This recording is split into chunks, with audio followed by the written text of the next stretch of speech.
All right, today we're doing chapter 10, which is our higher education credits and expenses. And we're going to find out that there are two main education credits. One is called the American Opportunity Credit. The other one is the Lifetime Learning Credit.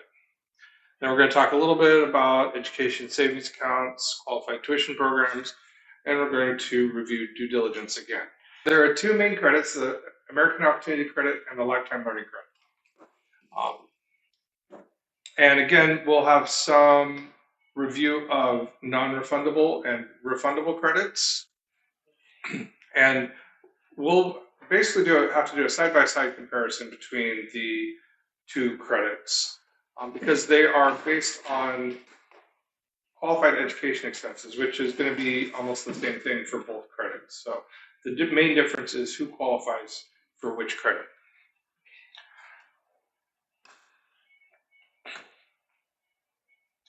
Lifetime Learning and American Opportunity Credit, tax benefits for education in general are referenced in IRS Publication 970. So if you need a supplement to your textbook, there's a good place to look for that.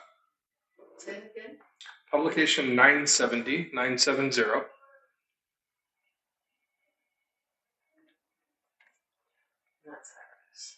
Yeah. And these are our two main credits, American Opportunity Credit, Lifetime Learning Credit. And as we go through the presentation, I'm also going to try to summarize the difference between the two in this little table here. Okay. So you can claim a credit, both of these credits, for higher education costs paid on behalf of yourself, your spouse, and your dependents. Some of these will be non-refundable and some will be refundable. So they'll reduce the amount of tax due, and any refundable portion will not only reduce your tax, but result in money back. Your credits are both based on the qualified education expenses incurred during the year, in the year that they're actually paid. So for example, if you pay for your spring 2024 semester in December, it'll count toward your 2023 education expenses.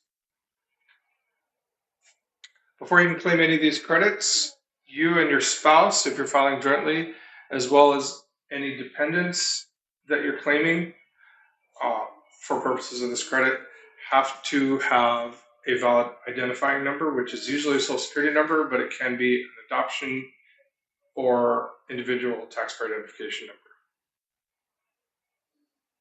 And these credits cannot be claimed retroactively. So if you don't have your social security number by the time it's time to file taxes, then you can't claim it at all. File an extension.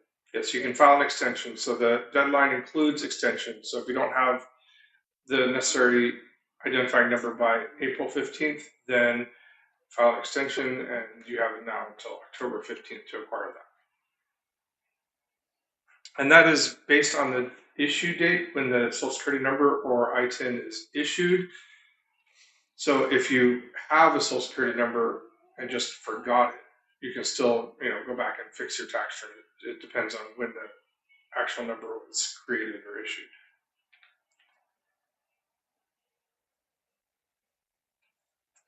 You can claim these credits based on yourself, your spouse, and your dependents.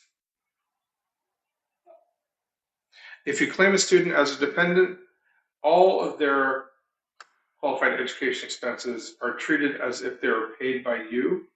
So even if their grandparents are helping pay for college or other family members, they still go on your tax return. Because they're independent, Right. Even if the dependent is paying their own college expenses, maybe they have a part-time job, it still counts as you paying their education expenses on their behalf.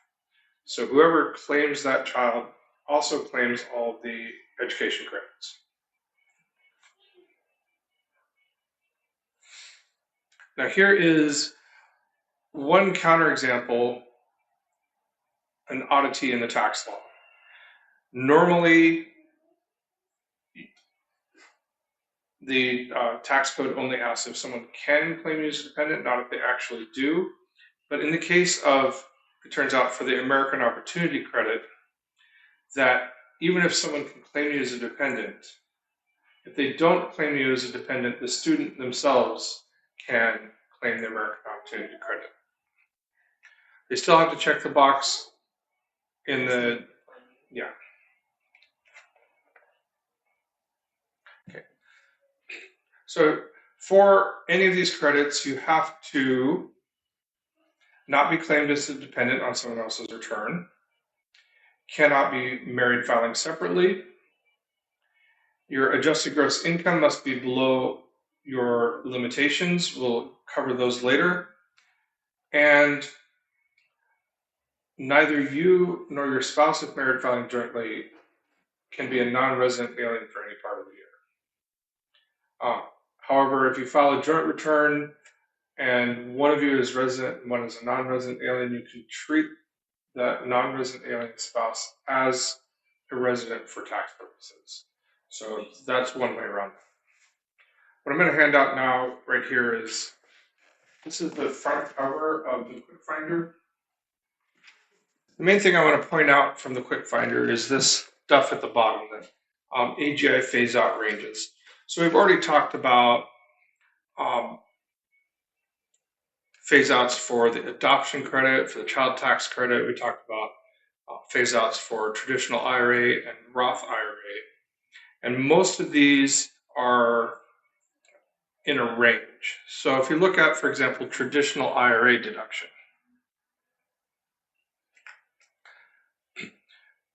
based on your filing status, you're going to have a range of numbers. And what this chart is telling you, that if your adjusted gross income is below the low end of the range, you get the full tax benefit. And if your adjusted gross income is above the top end of the range, you get no tax benefit. And if you're in between, then you'll get a partial tax benefit. So for example, if we look at filing status single, and we want to see if they get a traditional IRA deduction, if their income is below $73,000, then they'll get the full deduction. But if their income is above $83,000, they won't get any of the deduction. In this case, there's a footnote 3, and that says it only applies if the taxpayer is covered by an employer retirement plan. So for the American Opportunity Credit, we're jumping ahead a little bit, but for the American Opportunity Credit, these phase out ranges are $160,000 to $180,000 for married filing jointly, and half of those figures for any other filing status. And we'll see right here, it just flatly states if you're married filing separately, you do not get this credit. And lifetime learning credit, it used to be a different amount, but it's the same ranges now as the American Opportunity Credit. And again, married filing separately does not qualify. You cannot be claimed as a dependent. You cannot be married filing separately. Your adjusted gross income has to be below the maximum threshold. And you and your spouse cannot be non-resident aliens. In general, to claim these credits, you have to receive a Form 1098-T from your educational institution, college or vocational school or whatever. It used to be that not all of them would issue 1098-Ts, but they changed the law not too long ago to require everybody who receives tuition and qualifies their students for American Opportunity or Lifetime Learning Credit must issue a 1098-T. So that means that everybody who qualifies for one of these credits is going to get a 1098-T. So basically, you can't claim these credits without a 1098-T, just like you can't claim withholding from your job without a W-2. So, but if your spouse is and you're married filing joint, right? Yeah, it'd be either one of you, yeah. Or one of your students, or one of your dependents, if they're a student. Form 1098-T. So 1098-T is the first of a whole series of 1098 forms that we're going to look at. 1099, if you'll recall, is for when somebody pays you money that may or may not be taxable. It usually is. So we have 1098 INT, 1098, 1099 INT, 1099 DIV, etc. 1098 is when somebody receives money from you that may result in a tax benefit. 1098T, the T stands for tuition. But you might also have a 1098E, 1098 without a number after it or letter after it. And those will all represent money that you paid that may result in a tax benefit. So 1098T is for tuition. And here in box 1 is where the school is going to report how much tuition and related expenses they received from you. And the next most important box is box 5, which is scholarships and grants. Scholarships and grants are normally non-taxable, but there is an option to elect scholarships and grants to be taxable in order to maximize these benefits that we're about to see. Qualified education expenses are expenses, tuition, and certain related expenses that are required for enrollment or for attendance in a class. And that's going to include the tuition itself, any mandatory fees, like there might be a technology fee or a student government fee, an activity fee. If those are required to attend your school, those are also count. And it will also include some books, supplies, and equipment required for class. If there's a mandatory like health maintenance fee or health insurance fee, those don't count because they're health insurance instead. And if there's a mandatory room and board fee, that also wouldn't count. Room and board does not count as a qualified education expense. When you're talking about books, supplies, and equipment, here's the first time we're going to find a difference between the American Opportunity Credit. For the American Opportunity Credit, the books, supplies, and equipment do not have to be purchased directly from the educational institution. For the Lifetime Learning Credit, books, supplies, and equipment only count if they are not only purchased directly from the educational institution, but are also required to be purchased directly from the educational institution. So that's our first difference, and we'll note that in our chart.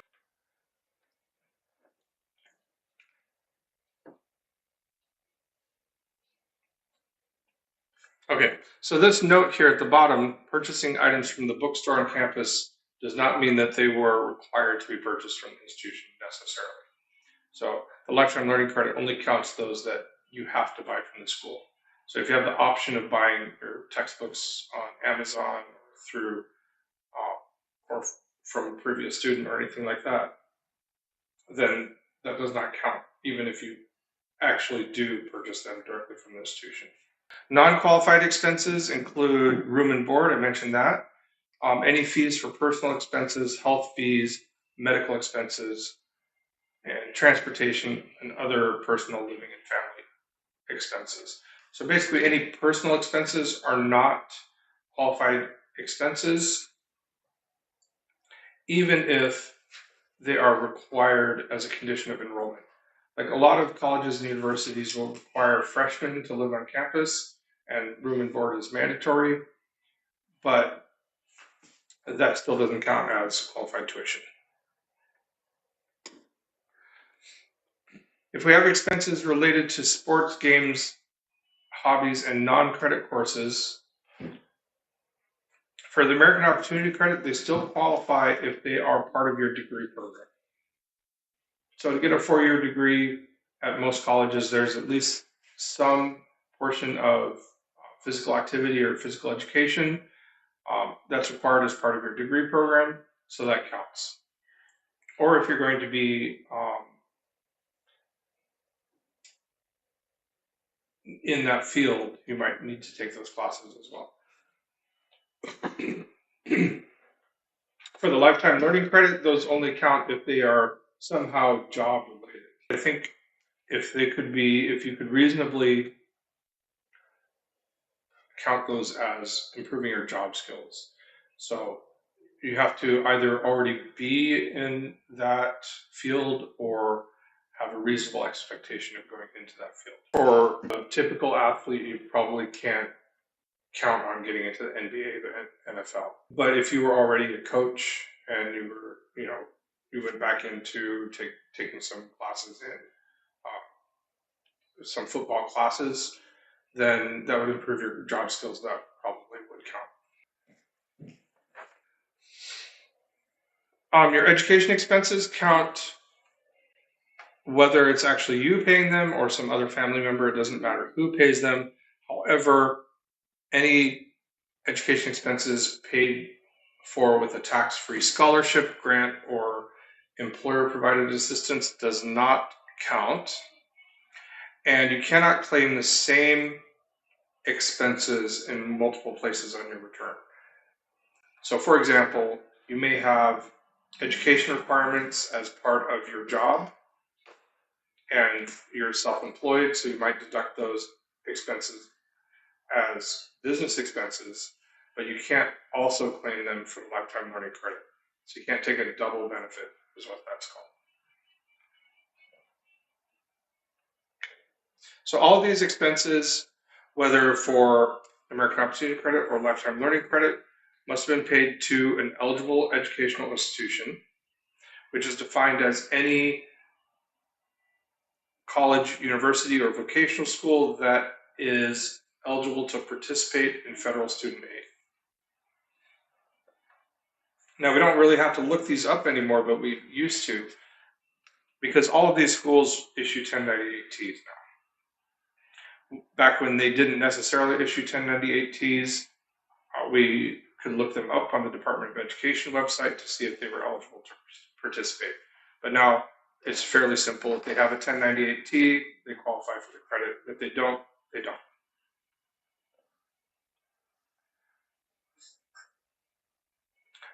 On the 1098T, we may sometimes see something in box 4 is called adjustments for a prior year. You can see that back on page 348. Box 4 is adjustments for a prior year. And this is if you had a refund of qualified education expenses. If you got the refund in the same year, they're just going to reduce box 1. So if I paid $10,000 for tuition and then I dropped a couple of classes and they gave me back $1,000, they would just report that I paid $9,000. But if I got the refund in a different year than I made the payment, so maybe I paid my spring tuition last December, and then I dropped some classes in January, and they gave me a $1,000 refund. The payment and the refund came in different years. So I would have it maybe on my 2023 1098T, it would say I paid $10,000. And then on my 2024 1098T, it would say I got a refund of $1,000. And that would be technically what they would call adjustments made for a prior year.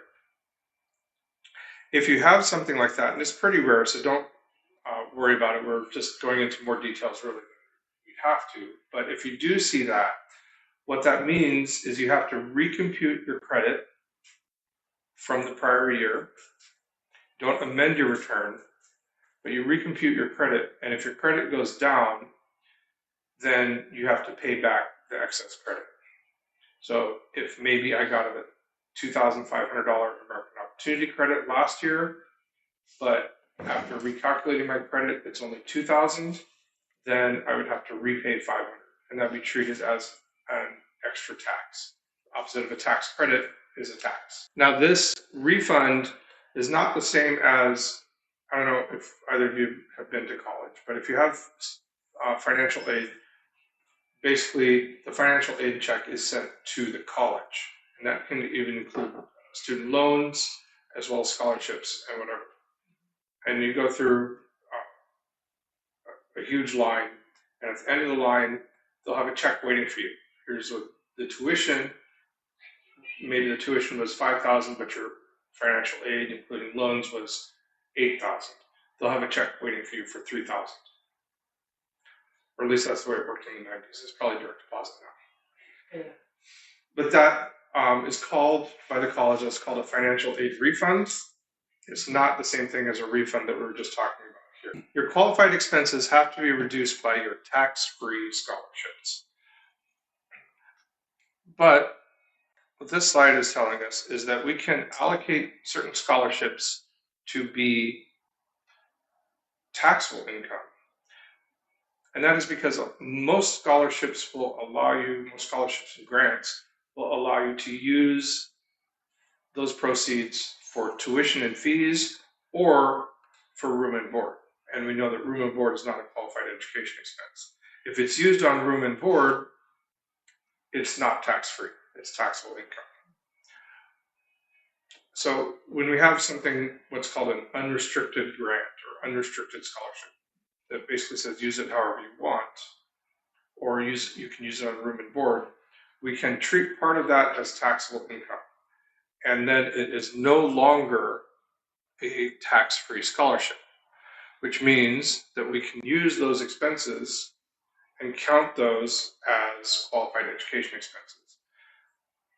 So if you have, for example, $5,000 in tuition in box 1 and $6,000 in scholarships and grants. Well, one way you can do your tax return is to count 1,000 as taxable income. Because your scholarships are more than your tuition, you're always going to have at least $1,000 in taxable income. But then all of your tuition is paid for with tax-free scholarships, and so you won't get any education credits. Another option might be that you want to count, out of your $6,000 in scholarships, maybe you want to count $3,000 as taxable and $3,000 as not taxable. Because your tuition was $5,000, and because of that allocation, you used $3,000 of tax-free scholarships to help pay for that. The other $2,000 is now considered paid for out of pocket because it wasn't paid for by a tax-free scholarship. It's paid for by a taxable scholarship. So now you have $2,000 in education expenses that you can use toward one of these two credits. They're spending a lot of ink on these examples, and we'll skip over that. You can read it yourself if you want to, but it's more helpful to maybe try practicing that. So we might do that on Friday if we have time. All of the foregoing was for either education credit. So now we're going to go into the details of what the two credits are. So we're going to